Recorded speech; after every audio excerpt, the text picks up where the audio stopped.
ज्वालामुखी स्थिति का आधार हमारे सारे दिन की दिनचर्या। हमें याद आता है प्यारे बाबा ने बचपन में हम बच्चों को कैसे पुरुषारत कराया।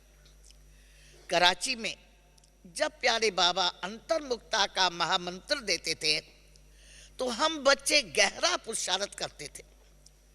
इन आंखों से देखे, आवश्यक देखे, आवश्यक सुने, आवश्यक बोले। अंतर्मुक्ता शब्द आता है क्योंकि जितने भी चंचल करने वाले इंद्री है वो हमारे मुखरे के अंदर। आंखें जितना देखती है उतना मन चलता है, कान जितना सुनते हैं उतना संकल्प चलता है, और जितना हम मुख से बोलते हैं उतना नीचे आते। तो अंतर्मुक्ता की गुफा में रहना अर्थात इन सर्व इंद्रियों के ऊपर पूरा कंट्रोल रखना। कम देखें, कम बोलें, कम सुने। जब इसी रीति से हम गहरा अंतर्मुक्ता की, जिसको गुफा कहा जाता है, सन्यासी गुफा में तपस्या क्यों करते थे? जहां बाहर का वाइब्रेशन ना आए।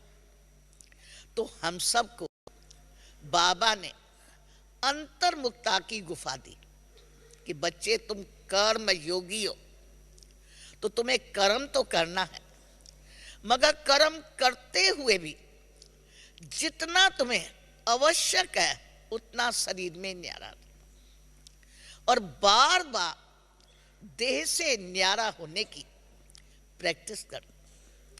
प्यारे बाबा ने कराची में जब हम बच्चों को याद का चार्ट लिखने का दिया था तो हम बच्चे चार्ट कैसे लिखते थे कि 1 घंटा हम योग में बैठे, पहला 15 मिनट स्टेज हमारी कितना परसेंटेज पावरफुल रही, पिछला 15 मिनट हमारी कैसे रही।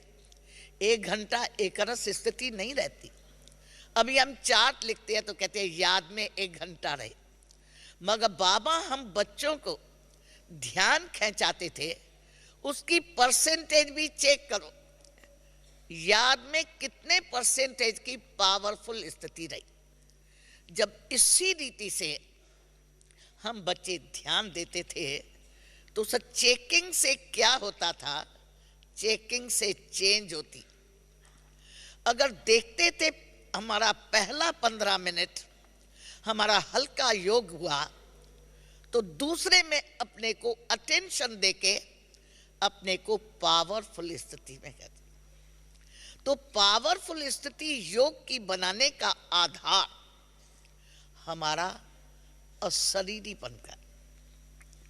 जब देह से न्यारा हो जाती है तब हम सही आत्मक अनुभूति कर लेते, और आत्मक अनुभूति में भी इसी रीति से अनुभूति करें कि बाबा ने हमें जब इस सृष्टि मंच पर भेजा था कैसा भेजा था।